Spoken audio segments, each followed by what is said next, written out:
মণিদীপ লাইফস্টাইলে তোমাদেরকে ওয়েলকাম আর অনেক অনেক ভালোবাসা।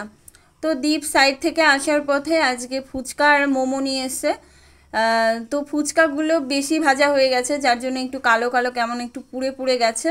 আর ফুচকাগুলো মানে কি বলবো, বিহারে একটা জিনিস কি আমাদের ওয়েস্ট বেঙ্গলে যেমন হয়, মানে আলু সেদ্ধ দিয়ে ফুচকা মানে খেতে দেয়, আর এখানে হচ্ছে ঘুগনি দিয়ে ফুচকা খেতে হবে। তো অনেকবার এমন হয়েছে দ্বীপের সঙ্গে বেরিয়েছি, কিন্তু ঘুগনি দিয়ে ফুচকা খেতে হবে এটা ভেবে খেতাম না, চলে আসতাম।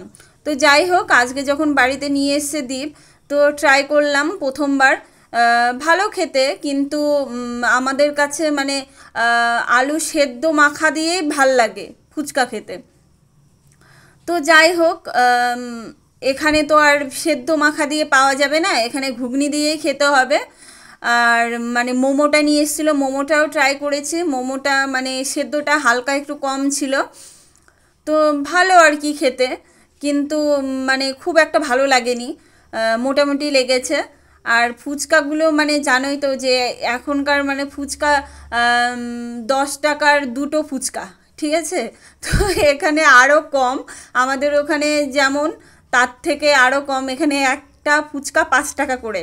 তো যাই হোক, কার কোনটা ভালো লাগে, ফুচকা খেতে ভালো লাগে না মোমো খেতে ভালো লাগে, কমেন্টে জানাও।